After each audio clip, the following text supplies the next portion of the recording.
I'd first like to begin by acknowledging the traditional owners of the lands on which I'm joining this webinar from today, the traditional lands of the Wurundjeri Woiwurrung and the Bunurong Boonwurrung peoples, and those across the lands and waters that City Power, Powercore and United Energy operate.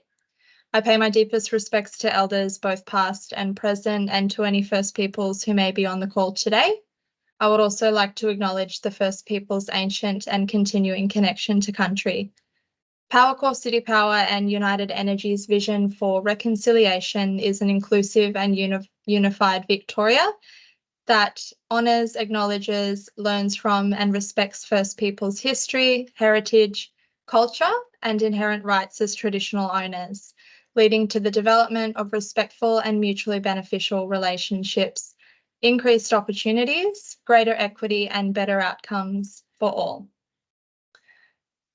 So today we're here to share with you our exciting new flexibility marketplace platform we've developed in partnership with Piclo, utilising their industry-leading flexibility platform, Piclo Flex. We'll be sharing insights into the work City Power, Powercore and United Energy have done to date in the non-network opportunity space, our ambitions to develop our flexibility marketplace over time, and how we're partnering with Piclo on this journey. We'll provide a demonstration of the Piclo Flex platform, where we'll talk through some of the non-network opportunities we're offering and show you how you can interact with the platform, including viewing competitions, registering your assets and submitting bids. There will be time at the end for Q&A, so we encourage you to raise questions throughout the session via the chat, and we will also get to pre-submitted questions during this time as well. So I'm really excited to introduce our speakers for today. The first of which is Andrew Dinning. Andrew is our Head of Network Planning for City Power, Powercore and United Energy. Heading up this function for 3 networks is no small feat. Network planning covers everything from connection planning, network forecasting to power quality and about a list of 100 other things. The increase in renewables is shaking up the way we plan our network, and Andrew and his team are at the epicenter of that.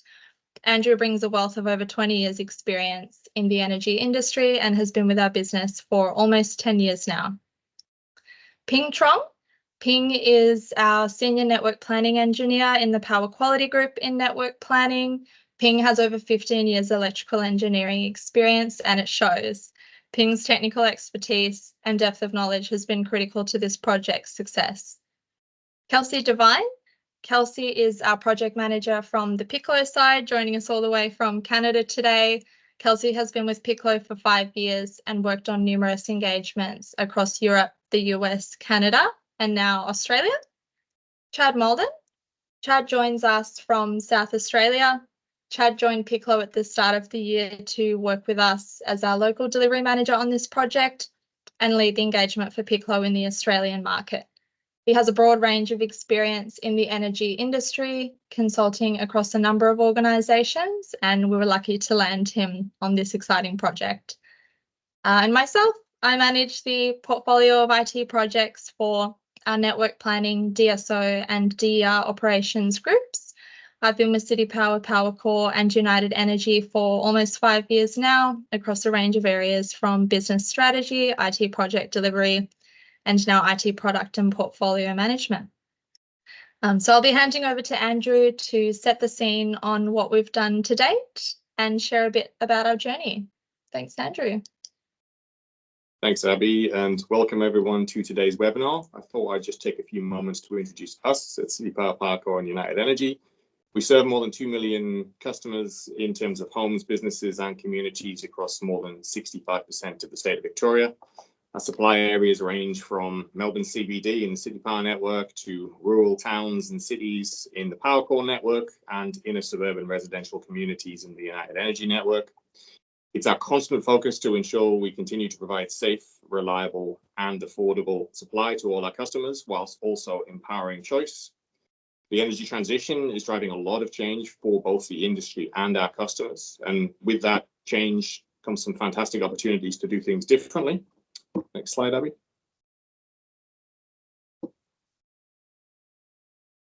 I think it's important to recognize that this isn't the first foray into non-network solutions we've had across our businesses here. This is some kind of a part of our longer term non-network journey. And it's pleasing to see a few of our old colleagues who've been critical to that journey on the call today. So hello to everyone who's been part of that process for us to date. We've been actively looking to improve our use of non-network solutions for a number of years, and that's about getting low-cost work for customers. We already publish a range of non-network opportunities to market, and that's over and above the requirements of us under the National Electricity Rules, and we've been doing that since around 2020. Even within the NER RIT framework, we've had some great success, especially in the United Energy network, in deferring projects costing tens of millions of dollars with non-poles and wires solutions to keep those costs low for customers. Even when we've been unable to access solutions from the market, we've also launched our own processes. So we've undertaken demand response programs. You may be familiar with our Summer Saver program in the United Energy and Power Core networks that's intended to defer build of network and keep costs low. That's alongside innovation projects that we do with the likes of ARENA. Most recently, we're in our innovation project on pole top batteries. And about 2 weeks ago, we also announced a new project on flexible services, trying to enable that quicker for our customers. But we know we can do more. Next slide, please.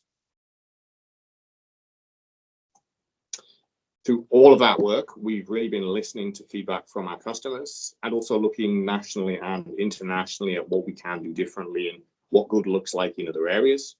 Some key points we've tried to address with this work with Piclo is to make it easier for both customers and service providers to understand where our needs are, what our support needs look like, and how we're able to support that with funding. With the Piclo platform, we're making our non-network tenders more visual, so providers can see exactly where geographically we need our support and not have to go to different systems. More accessible, allowing smaller providers who may not meet a full need to aggregate together with other providers to meet that need in full.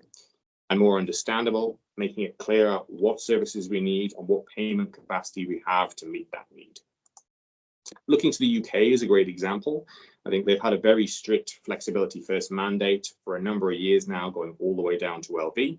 I believe that started in 2022, but that was flagged with industry many years beforehand. And with concerted industry effort in the UK across all NSPs, they've been able to increase their award of tenders 10 times over 5 years. They now award more than 2.5 gigawatts of capacity across a population of 70 million in the UK. Now, we don't have the same mandate here, but we do want to work towards that. We also don't have the same population. We're about 1/10 the size in Victoria, but that doesn't stop us to aim to build that market in exactly the same way they've done in jurisdictions like the UK. Fundamentally, it's about us finding the least cost solution to meet our customer needs into the future. I'll hand you over to Chad now to go through the Piclo part. Thank you, everyone. Thank you, Andrew. Can everyone hear me okay? All right, thank you. Okay, thank you, Andrew. Yeah, to add some more context, Piclo Flex is a world-leading independent marketplace that brings flex providers together with distribution and transmission networks to procure local flexibility services. So essentially, networks seeking flexibility services in order to transition to decarbonized, low-cost and resilient grids are able to advertise and procure flexibility services from flex providers through competitive auctions on Piclo Flex. And flex providers with assets such as batteries, electric vehicle fleets, and demand-side response-enabled assets are able to register, qualify, and bid into competitions to win flexibility service contracts and to generate additional revenue streams. Now, why do we think the procurement of flexibility is important? Building on what Andrew mentioned, as our energy systems become cleaner, more distributed and diversified in response to climate change, our grids come under more stress and face challenges in maintaining the balance of supply and demand. Flexibility is now recognised as and is increasingly becoming an essential tool as we transition towards net zero. Now, the Piclo Flex platform assists with this by driving standardization and scale and leveling the playing field of who can participate in flexibility through markets through transparency and by streamlining processes. The result is essentially increased participation and lower costs. some more info about Piclo. We're operational in the UK, Portugal, Italy, and the US, where we run a variety of different marketplaces. Some of our overseas marketplaces are very well established, particularly in the UK, as Andrew mentioned. But Australia is mirroring other international markets with its development and transition to more decentralisation. We're excited to be part of the journey and to help facilitate this transition. City Power, Powercore, and UE are our first Australian partners. It's been fantastic working with them so far as they lead the way in the industry with this type of procurement. And we're very excited to see how things progress from here. So if you're a Flex provider and interested in participating in any way, shape or form, please reach out. We're happy to chat. Thank you, Chad. So we'll now get into the exciting part of the presentation, which is the demonstration. Ping will start. Just bear with me for a moment while I change screens. Over to you, Ping, when you're ready. Thanks, Abby. Today, we'll go through an example of a demo of what the platform is. And just as a start off, you can actually access the constraints and view them without the need for registering. The registration process is mainly for providers where they're anticipating on submitting proposals to address network constraints. And starting off, when you actually access the platform, you can see the overall map of Victoria, and it's got the different colours shaded to show the different networks. And within those, you can actually see that the network constraints are shown on a darker shaded grey. And you can access those either by clicking on it on the map and zooming in directly, or you can actually access it through the list of constraints on the right-hand side as well. So let's go through and try an example in LV constraint in Glen Waverley.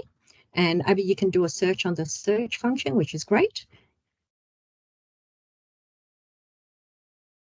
And once that goes in, you can actually see, takes us to the area in which we're actually looking for, and you can click on one of those constraints on the map. The details of the constraints will be shown on the right-hand side. And if we go from top to bottom, this constraint here is a constraint where it's got qualification dates and bidding dates on the top right corner. And the qualification dates is a process where the details about the company and the assets need to be provided by the provider as an initial review to see how suitable the asset is to satisfy the network constraints. The competition dates are actually a bidding process where you get the opportunity to submit the pricing and operational performance for those proposals of that asset. If you go a bit further in the detail, you can actually see that the network need for this particular one is a capacity constraint, and the product type here is for a secure product. And the details for the product type is typically what the network support will actually be used for. And for a secure product, we're actually looking at addressing the constraint pre-outage. This is where the network is actually operating close to its capacity, and the network support is required to prevent the outage from actually happening. Alternatively, there is also a product for to seeking and restoration scenario.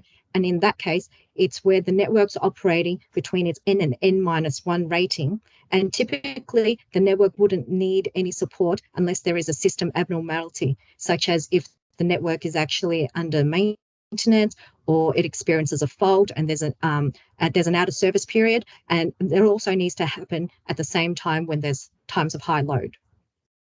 So in addition to those product types, it also indicates an indicative deferral value as well. And this indicative deferral value is the cost of the debt to customers to actually fund the network solution, because the cost of the network investment is actually recovered over the life of the asset. There's also details on what connection voltage it is, and the details of the competition and what service window we're actually looking for is a bit further down on the right. So if we go further in the network service service window, it actually specifies the time period we're after in terms of the contract period. And in this case, it's a 1 year period from December 24 to, a 4-month period where it's December 24 to March 25. It also indicates the time frame we're actually anticipating to use this product to prevent the outage, and that's in time frame of about 2 to 9 p.m. And we anticipate we'll need it about 3 hours for each event, and the capacity we're requesting will be 0.108 megawatts. And so these products for a secure and with a competition is typically for LP constraints, where we'll actually opening it up to tender and for a bidding process and requesting submissions from providers. There are also other products that are expression of interest only, and those ones are mainly DAPA and the DAPA constraints. And if Abby, you can go to the Bacchus Marsh one. So these ones that are EOIs, network constraints only, will only have a qualification date and a qualification period. So if you look at the top right corner, that's the difference with the ones that are actually going through a bidding process as opposed to an EOI session. And so with the EOI projects, it's typically indicative upcoming projects that haven't been committed yet. And so the timing and the value of the project may likely change depending on what the network's analysis outcomes are. So these projects are EOI only. When the projects actually do become committed, it is likely that we will need to go through a RIT-D process, and the intention overall is to incorporate the RIT-D process through the consultation period on this platform as well, but that's still in the development stage. And that's the details of the qualification and the competition dates and the processes are going to be described in a bit more detail with Kelsey. Over you to Kelsey. Wonderful. Thank you, Ping. I'll hand over to you, Kelsey, to complete the remainder of the platform demonstration. Thanks, guys. Hopefully you can hear me and maybe see me. I think I was having some video issues before and it didn't look like Chad's was working, so I'm not sure if you can see me or not. But I'm going to go through some steps on the platform that you would take if you were a Flex provider looking to participate. So I'm going to be giving this demo to you in a demo version of our platform. So we're not going to see the same constraints and competitions that Abby just showed, but you'll get an idea for the steps that need to be taken. So as was previously mentioned, the first thing that you'll need to do is to come to the platform, which is oz.picloflex.com. Kelsey, sorry to jump here, in there. It looks like we can't see your screen presenting. Did you want to give that another go? Kelsey's joining us from Canada, by the way, team. So we may have some slight challenges with the connection given the distance. We'll just give her a moment to try that again. It's telling me, can you see that one? We can't see it yet, no.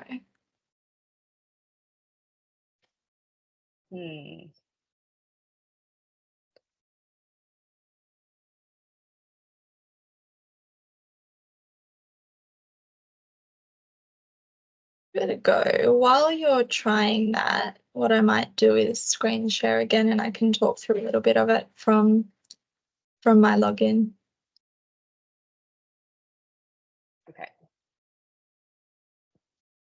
So the first part Kelsey was going to cover with you guys was around once you come into the platform, as Ping mentioned, the really cool thing about Piclo is you don't actually need to be registered or logged in to view all of the competitions. So it's super accessible. Anyone can come in from this view I have here. I'm not logged in as a user and view the details Ping has provided. If you are interested, if you're a Flex service provider and you're interested to either step through the process for company and asset qualification, or you do identify a constraint that you'd like to place a bid against, you'll need to register in the platform. So there's a couple of details we'll ask you to provide around your company details, name, contact details, and that'll allow you to have login details. Once you have completed that, the next step is then to go through the company qualification information, where we'll ask you a host of questions. So we'll see if Kelsey can bring the screen up. If not, what we'll do is record this session of this section of the demo for you, and that'll go out with the webinar recording at the end of the session. Kelsey, have you had any luck on your side? It's telling me that I'm sharing it. So if you can't see it, I'm not quite sure how to make it work, because yeah, it says that I'm sharing the screen of the platform. That's okay. We'll record that and include it in the details that we send out later. And if anyone has any follow-up questions, any particular Flex service providers out there who would like a walkthrough, do just reach out to us. We'll provide the contact details following the webinar. We know there's probably a lot of questions. We've had a few pre-submitted which we'd like to go through, so we will get into that now. So the first question is for you, Andrew. This has come through. For a given network opportunity, for how many consecutive years will City Power, Powercore, and UE commit funding for non-network solutions? Thanks, Abby. So we're committed to finding the lowest cost option to maintain the performance of our networks. I mentioned that up front. Initially, with this first round, we wanted to get into multi-year contracts, but for this first tender, it will be single-year contracts. However, any contract that is successfully bid, we will engage with that provider for the future years to try and look at extending that, if that still meets the needs that we have and defers the augmentation that we need to look at. It's something we're looking at, and we do want to see how we can make that longer term. But at this short-term instance, we're not able to get more than 1 year just yet. Thank you, Andrew. Second question, this is one for you, Ping, and Andrew, feel free to chime in if you want to add anything. What role did network modelling play in this outcome?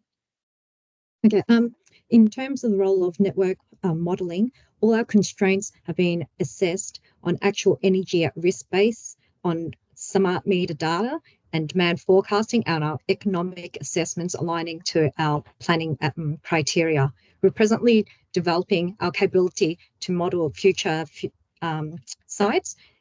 This requires us to develop and improve our data accuracy to ensure that the investment is made confidently. Thank you, Ping. Third pre-submitted question. Keen to understand the end-to-end process from opportunity creation to flexibility engagement through to settlement and compliance. So you'll see a bit more about the stages of the process we're covering when we send out the full demo details later. But at this stage, we're leveraging Piclo Flex for competition visibility and management right up until bid award. For any successful competition bids, we will be engaging with Flex service providers via our existing non-network tender processes for contract, dispatch and settlement. This will be managed outside of the Piclo platform for now, but in future we will look to enable further capability in our flexibility procurement solution to manage the end-to-end process. Fourth question. How do you manage changes to demand forecast? Oh, this is an interesting one. I might throw to you on that one first, Ping, and then Andrew, feel free to jump in.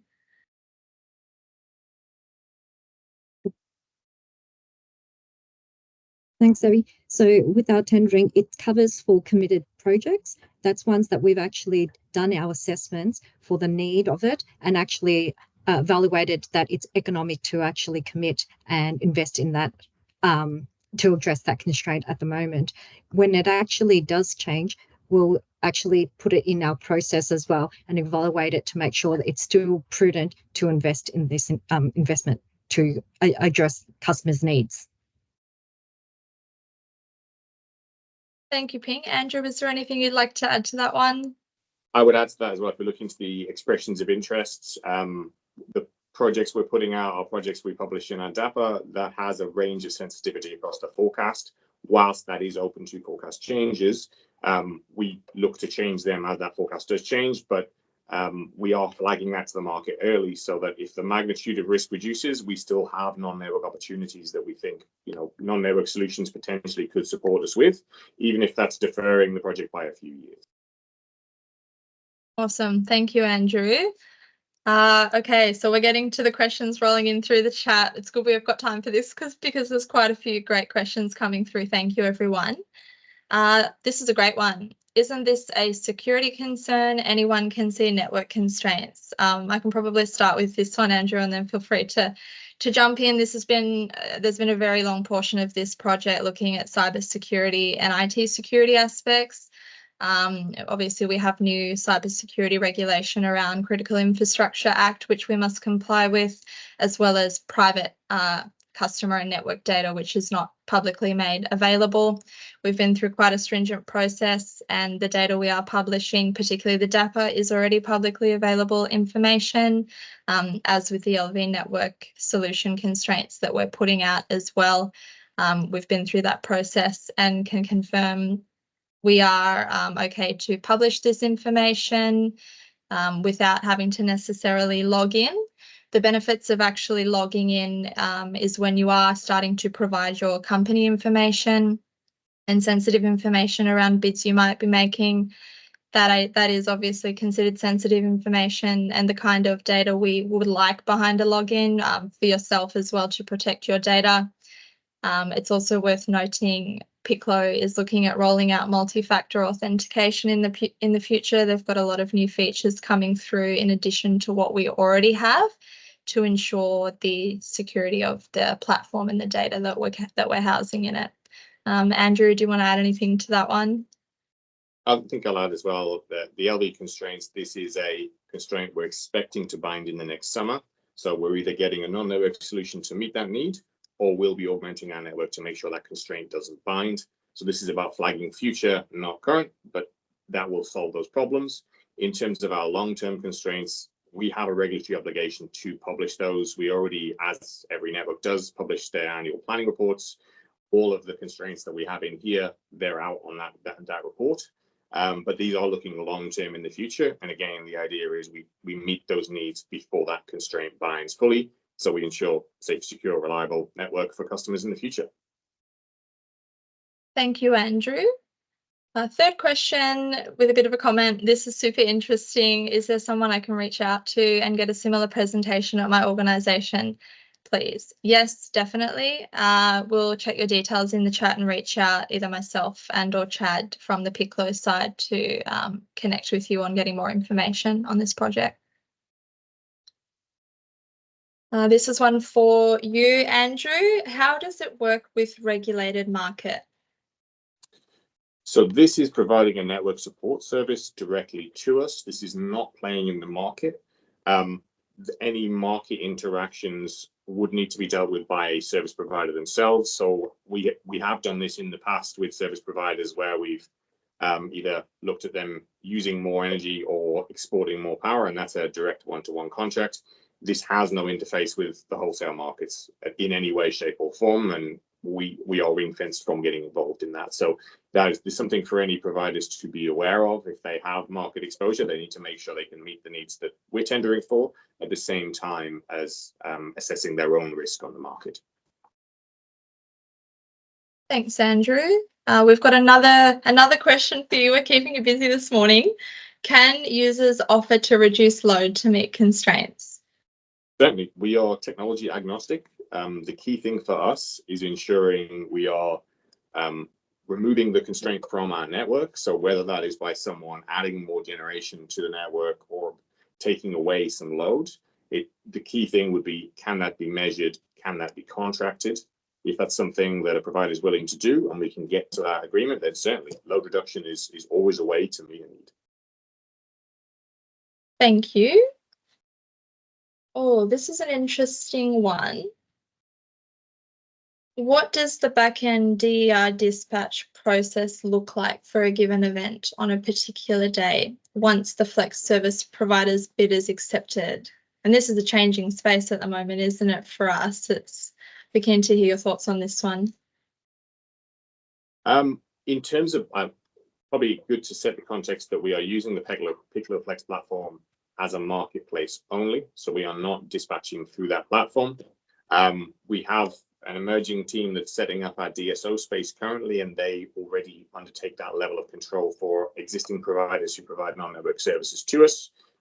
It would be a case of discussion with any service providers bidding on our awards as to how we can interact them to trigger that service. And it would also be specific to what kind of service they're providing as to whether that's weeks ahead call or day ahead call.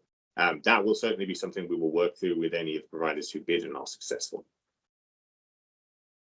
Thank you. Thanks, Andrew. What else have we've got quite a few questions here. Oh, this is a really interesting one, very topical at the moment. I think across Victoria and Australia more broadly. How dependent, Ping, this is probably one for you actually, given the work we did through generating the polygons and the GIS data required to actually get this information into the Piclo Flex platform. How dependent is your solution on an accurate network model?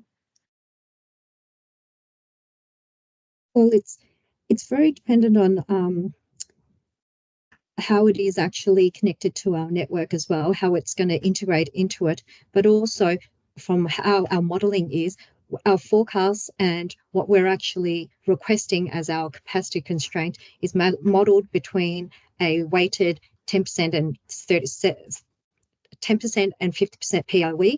And for our DAPA projects, it's actually modeled for a 10% POE. So in essence, it's aligning with our planning guidelines and how the AER is modeling it. And we should be able to address what the constraint is with some variability, depending on if it's customer needs as well as variations between weather as well. Thank you, Ping. Another one for you, Andrew. What happens if given asset was selected for competition, but eventually is not being used? Would Flex service providers still be compensated for availability if not utilised?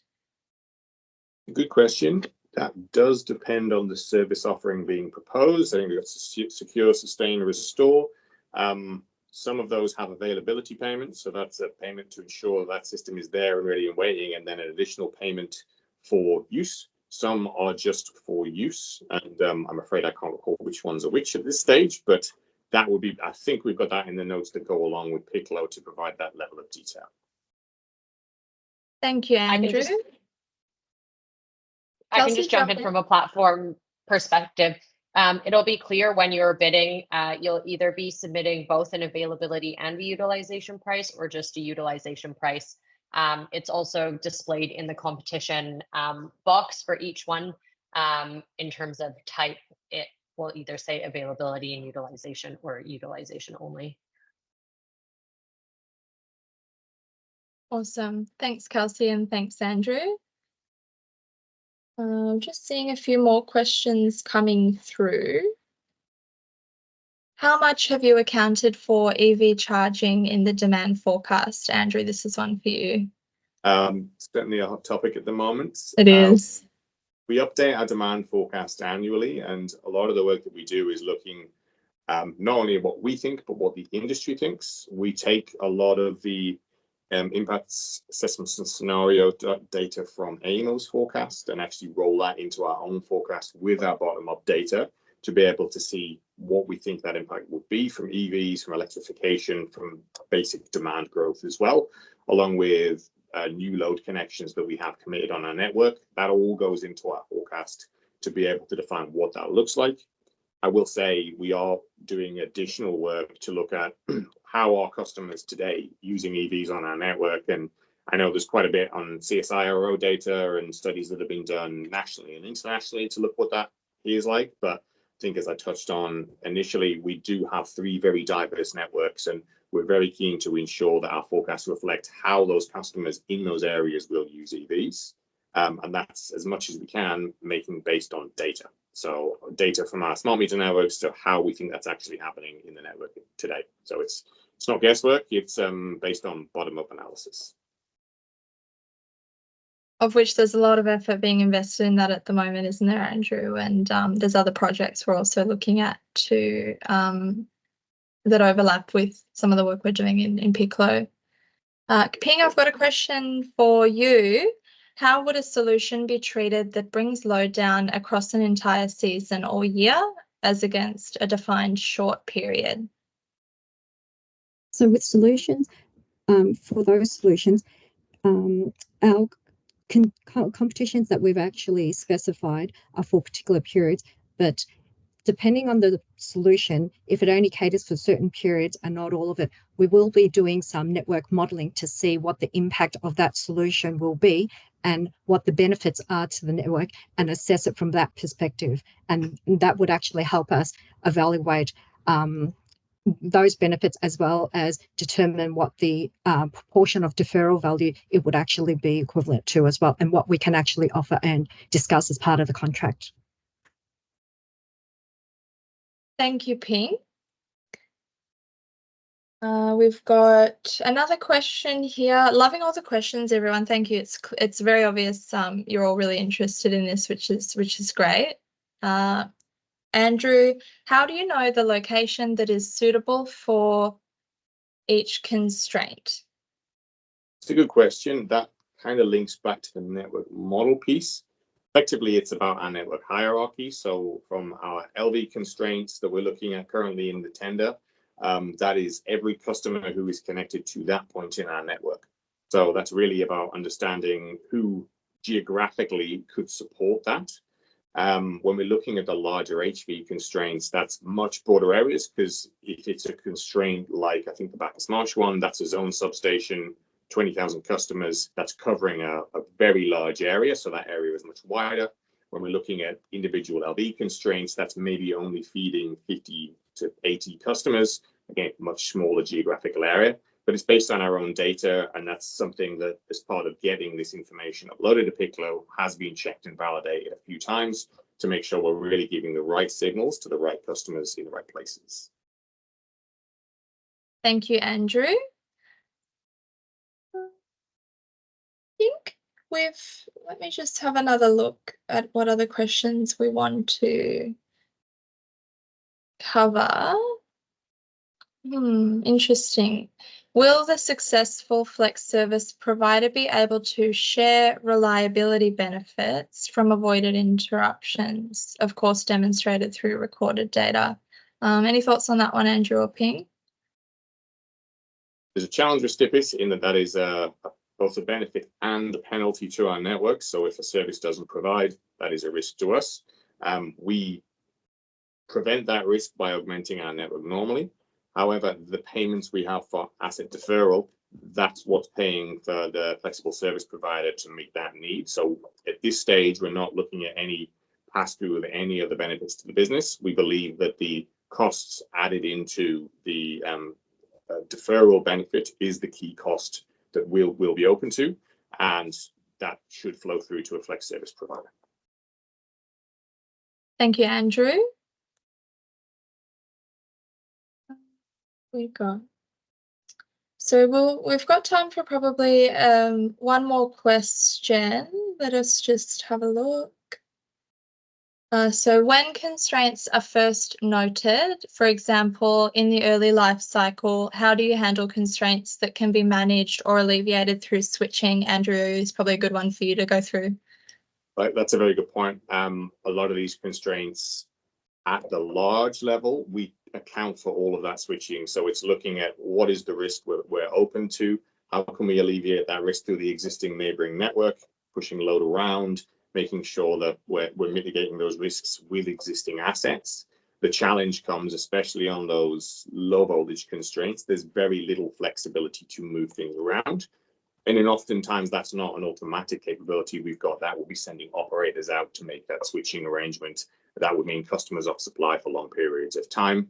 We want to avoid that. So we would ordinarily be, and again, to talk about the tender now, these are projects that we are intending to build in our network. So we want to, ideally, that constraint never binds. We don't need to undertake that switching. But to answer that question, early life cycle, we're looking at when we think these constraints will bind. We take into account switching. We even take into account things like short-term ratings of assets to give us that little push period if we see a constraint, but it would only bind for a few hours. Often our assets can deal with a short-term overload. The constraints we're looking for here are ones that, even with all of that considered, still need to either be augmented or supported by a Flex service provider. Great, thank you, Andrew. So what we might do now is we will look to wrap up today. There's so many more questions we haven't been able to get to. We know you're all really interested, so we will endeavour to answer any key themes coming through from the remaining questions and make that available when we publish the webinar recording, which will also have the remainder of the demo. For anyone else who is interested to learn more about it, you can find the contact details on our website, which is also available in the webinar link. We'll provide it afterwards as well. And thank you for joining us today. Apologies for the interruptions. It's been a bit of a curse that's followed us with this project, navigating across about 3 or 4 different countries to bring it to life. So we're used to it. Apologies for the interruption, and enjoy the rest of your day.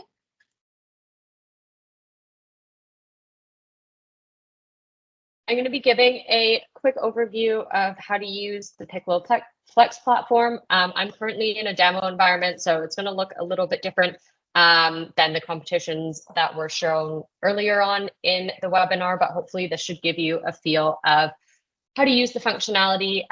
For any further support or a more detailed demo, feel free to reach out to us and we can set up something one-on-one as well. So the first thing you're going to do when you get to the platform, if you haven't already, is to register for an account.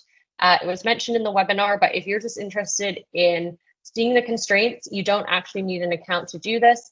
You can just go ahead and click the View Competitions button, and you'll be given a view of everything that is live on the dashboard. So you'll be able to see the competitions here. What registering gets you is really the ability to add your assets and go through that qualification process and then ultimately submit bids. So if you're just interested in more of a view of what's going on, this is going to give you that same amount of information without having an account. Once you go through to the registration, we're going to collect a few details such as your name and your company name, a email you can use for login, as well as you will set up a password. This is going to come through to our team and we will review this just to make sure that either no one else from your company has already applied or that you actually are a legitimate Flex provider. Once you've done that registration and we've approved it, you'll receive an email from us confirming that, and then you'll be able to come back to the platform and log in.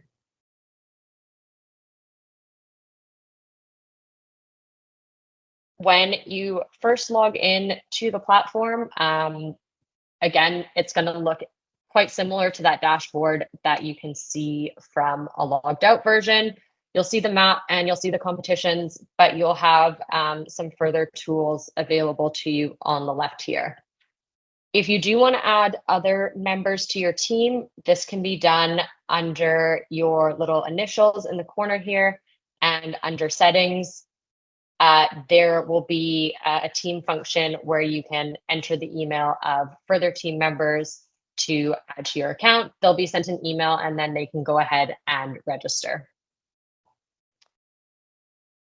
Coming back to the map, you'll see those competitions. As Ping showed you earlier in the webinar, you can click into those individual competitions to find out more information about them. The first stage that they're going to go through is that qualification phase. So before this date and time that's shown on the screen, there are a couple tasks that you'll need to take on the platform if you want to move on for those competitions that have that next stage of bidding. The first thing that you are going to do is come into this Manage tab and go to Applications and fill out your company qualification. So once this loads, you'll see the Vic Company Qual 24. So this is applicable across all three of the network operators. You just need to do the company qualification once, and that will be applied to all of the competitions that are on the platform.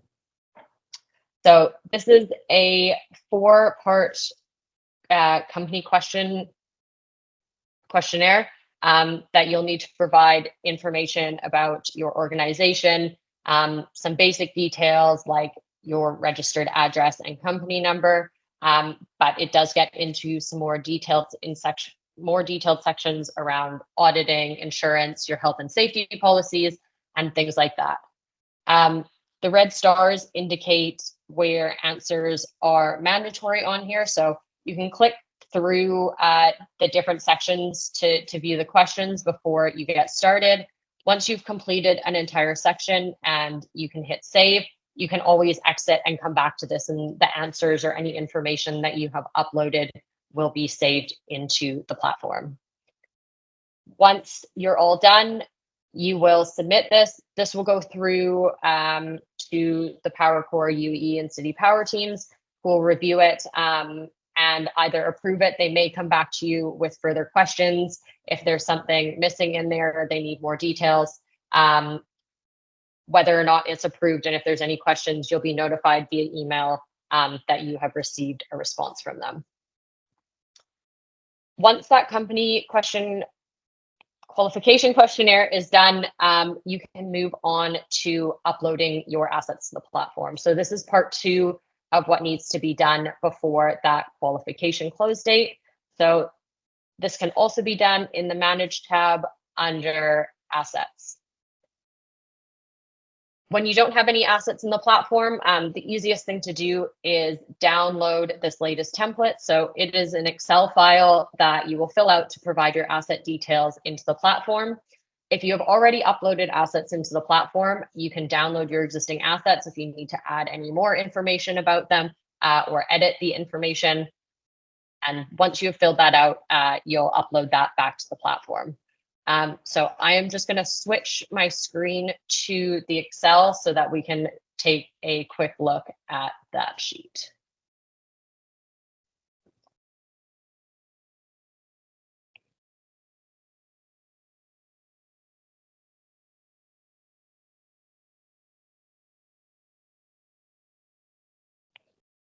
So when you download this template, if it's the first time, it is going to be blank. I have filled out an example here. So we're going to upload this to the platform so that we can see what it looks like once that happens. There are a number of fields in the spreadsheet, I think around 40, with all different types of information about your asset. You'll see in row 5 here, some of these pieces of information are required and some of them are optional. So if you just want to do a very quick first go at getting your assets into the platform to see where they fall into those competition zones, I would recommend just uploading the required fields only. If you are planning to move on and actually submit bids, make sure you come back into the platform and fill out the rest of this sheet. This information is then sent through so it can be reviewed by Power Core, UE, or City Power to determine whether your assets look like they meet the technical criteria of those competitions. So in the spreadsheet, you'll fill out a single row for each asset that you want to upload. The first section is around some basic details of the asset. So you need to give it a unique reference as well as a more human readable name, its status, as well as the type of asset it is and the voltage level it's connected at. The next section is looking at flexibility details. So this is the flexible capacity of the asset that we're looking for here, which may be different than the total capacity of the asset. So just take that into account when you are filling this out. You can add both active and reactive capacities, but I believe all the competitions on the platform right now are just looking at active power. The next section is looking at the connection details of the asset. So this is the connection capacity it was awarded when it was built, the type of connection, and whether it's operational and already connected. Moving on, the next section after that is around metering details. So adding a meter ID, as well as, if you have it, the metering point and interval of the meter. This meter ID may be used by PowerCore or UE or City Power to determine whether or not that asset is connected to the right part of the network or exactly where on the network it is connected to. Couple more sections. The next one is around the technical details of the asset. So its response times and its run times and recovery times. And then the final section on here is its location. So you'll need to provide Latin long coordinates so that asset appears in the right spot on the map. We do have a second tab in here for planned assets. So these are assets that don't yet exist and are not operational. They might be more speculative.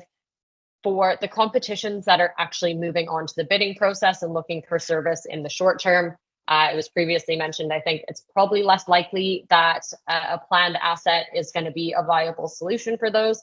But for those EOI type competitions, if you want to demonstrate that you're potentially interested and maybe have some assets coming in the future, the planned asset tab can be used for this. So you do have to specify the target competition you're looking at. So we're looking for the competition reference. This can be found on the platform. This is what will go into this section.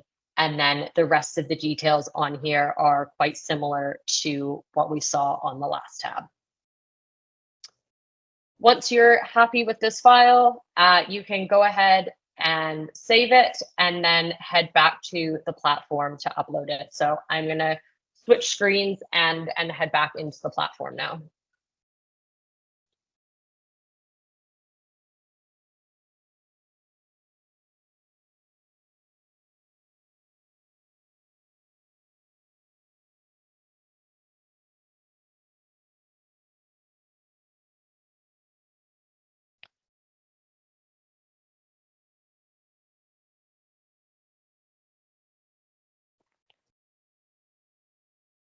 Okay. Uploading the files, depending on how much information is in there, can take a little bit of time. So I've switched over to another account that now has those assets that are live in the platform. So our map view is looking a little bit different than it was last time. So we can now see those assets we've uploaded actually available on the map. So we'll just zoom in to some of these constraint zones to get a better view. So once the assets are uploaded onto the map, there are two ways that they can appear. They may either appear as these pins, which represent either eligible or qualified assets. So these are assets that are meeting the parameters of the competition. So they're connected at the right voltage level, they're located in the right area, and they've got the right type of capacity. So active power in the direction that the competition is looking for. They will also only show up as eligible or qualifying once your company qualification has been approved. So you can go ahead and upload assets even before that company qualification has been approved. However, they will just appear as a dot on the map and it will be pending that company qualification. Once that goes through, assuming all those other parameters have been met, they will then show up as these pins. The importance of those assets being eligible is that it then allows them to move on to that next stage of the competition, which is bidding. So before qualification ends, just a reminder, you need to have your assets uploaded and your company qualification needs to be approved. So it doesn't just need to be submitted. So don't leave things till the very last minute. You want to make sure that you've submitted that company qualification with enough time for it to be reviewed and ultimately approved before that deadline closes, and have your assets up on the platform. So we can see in this instance now that this competition has moved into bidding. If an asset isn't qualified and you hover over it, it's going to give you a reason for why it isn't qualifying for that competition. So we can see this asset was actually uploaded too late after that qualification date. So it won't be eligible to move on to bidding. Other reasons for an asset being disqualified will also be displayed there, just depending on what the reason is. Once you reach that bidding stage of a competition, you'll be notified automatically via email that bidding has opened for those competitions. So you don't need to worry about coming back to the platform and checking all the time. There's automatic reminders that come to your email to remind you of these deadlines that are there. In order to submit a bid to the platform, again, we'll go into the Manage tab and go to Bids. Within this tab, you'll be able to see all of the competitions that you have qualified assets and you can submit bids into. So here we'll see that competition and we'll see I've got 2 qualifying assets and I've got 7 days left to finalize that bid.